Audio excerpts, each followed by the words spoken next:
Hello, this is Dr. Jeff Kim, and today I thought I would talk about the three waves of Korean migration to the United States. I'm getting my information from the KSEF, Korean American Studies Education Foundation website, ksef.org. Many lessons here, but I'm focusing on lesson one, the Korean American diaspora, or the Korean diaspora and Korean Americans. There's some lesson plans here, but I'm going to the presentation at the very bottom that's here. So I'm going to go ahead and go to presentation mode, and let's go to the very beginning here, the Korean diaspora and Korean Americans. As I go through this presentation, I might ask some questions like, why did Koreans leave their country and disperse around the globe? So let's take a look at this map here. And as I go, I'm going to hover over different places on this continent.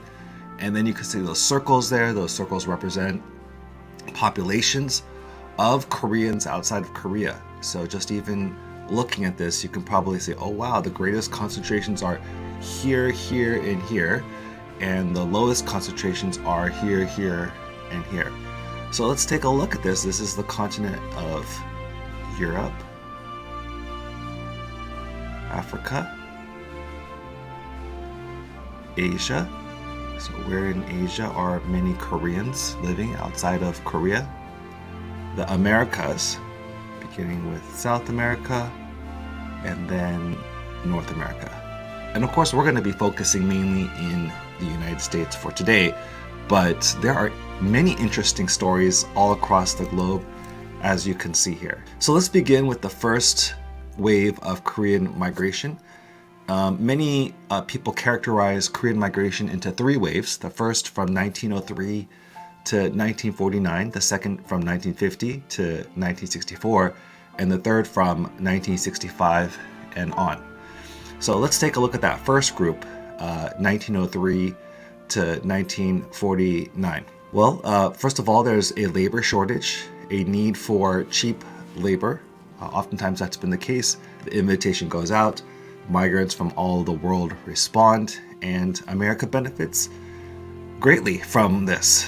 One example of this is actually the Chinese, who are invited to help build the railroad, and they do an amazing job helping with the transcontinental railroad, a work that would have been very difficult to do without their support. But then what happens to Chinese migration to the United States? In 1882, it is halted with the Chinese Exclusion Act. Some people felt there are too many Chinese in the United States, and they were excluded from coming to the United States. But does that stop the cheap labor that is needed? Whether it's on the West Coast or, in this case, Hawaii, with the sugar plantations. I know when you think about Hawaii, it probably sounds like a really beautiful place to be, but at that time, if you were in harvesting sugar in the sugar plantations, that would be a very, very difficult work. The first shipload of Koreans comes to Hawaii in 1903, and they're able to come in part because of the need for cheap labor, because at that point, the Chinese had been excluded from coming to the United States. There's not a lot of Korean Americans that come, so you see that number, a little over 7,000, and that's because soon thereafter, and I know we're talking about Korean Americans in Hawaii, but when we go back to Korea, between 1910 and 1945, which is almost this entire time, Korea is a colonized nation. And this colonization is brutal by another outside force. So now let's go to the second wave of Korean Americans between 1950 and 1964. Now keep in mind, still at this time, most Korean Americans and Asian Americans for that matter had been excluded from coming to the United States because by 1924, the Immigration Act prevented people from Asia from coming to the United States. This continues all the way until 1965. So how is it that this group is able to come between 1950 and 1964? Well, first of all, remember, Korea is liberated from Japan. And I think initially that's wonderful. But then what ends up happening is Korea becomes a battleground between the US and Soviet Union, a power struggle between the democracy and communists. And even it exists today, because today you'll see a North and a South Korea. So there's three groups that came during 1950 to 1964.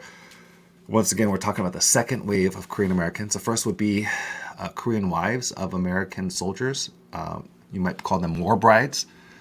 So why were there so many marriages between Korean wives and American soldiers during this time? So that's the question you might want to ask for yourself. I will say this.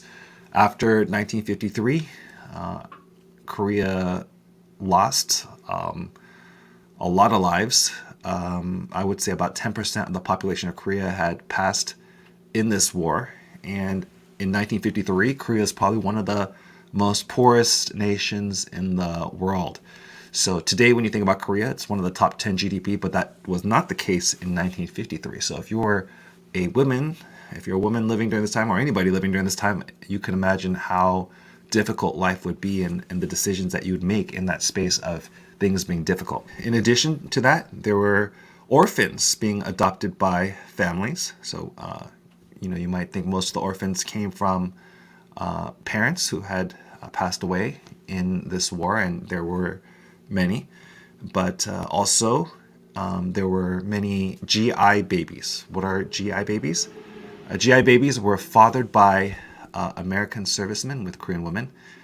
And so when they were born to Korean women in Korea, and these are not married couples, the babies then would experience triple stigma, being mixed race, fatherless, and their mothers being treated kind of like prostitutes, you could say.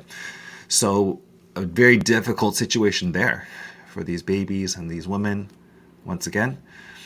And then the third group that was able to come to the United States in this second wave was some students, businessmen, intellectual professionals, some medical doctors, lawyers, professors. Not a huge number, but about 27,000. So that's a second wave of Korean immigrants. So in the first wave and second wave, we're not talking about a lot of Koreans coming to the United States, but that's going to change in the third wave of Korean immigrants. And most Korean Americans I know today can trace it back to this third wave, post-1965. And keep in mind that this might have been the case because prior to 1965, although there were some Koreans that were able to come to the United States, most were excluded, remember, because of the Immigration Act of 1924 and even before that. But that changes in 1965. So the quota is lifted, and you can see this chart here, how that changes dramatically. And you can see how powerful that exclusion is, because if you look at 1940 to 1949, we're talking about 83 people that were coming to the United States, right? So not a big number because of the exclusion acts. And then that smaller group that we mentioned in that second wave. But then that changes after 1965. Look at that. Wow. Big changes happening there. And then it's slowing down now. But most Korean Americans today can probably trace their family roots to this third wave of Korean immigrants, although I've met some in the second and first as well. So when they came to the United States, where did they go? And so you can see here a map of the United States. The darker the colors, the more higher the concentration. So you can see like the darkest colors include like New York, Virginia, Texas, California, Washington. And then you can see the lighter colors here with like, let's say Wyoming having like 803. And then the most being in California, 505,000. And if you are wondering where the highest concentration of Koreans are outside of Korea, that would be Los Angeles County, and then the second highest concentration being Orange County. So I think it really makes a lot of sense to learn about Korean American history, especially in LA, Orange County, California. But of course, the Korean American story is a great American story, so it benefits even Korean Americans and all Americans in Wyoming as well. So I hope those charts help to explain a little bit of the story of the three waves of Korean American story, the Korean American migration. There's also another video called Arirang, which also documents the story along with footsteps of Korean Americans. And in my course, I also like students to conduct oral histories.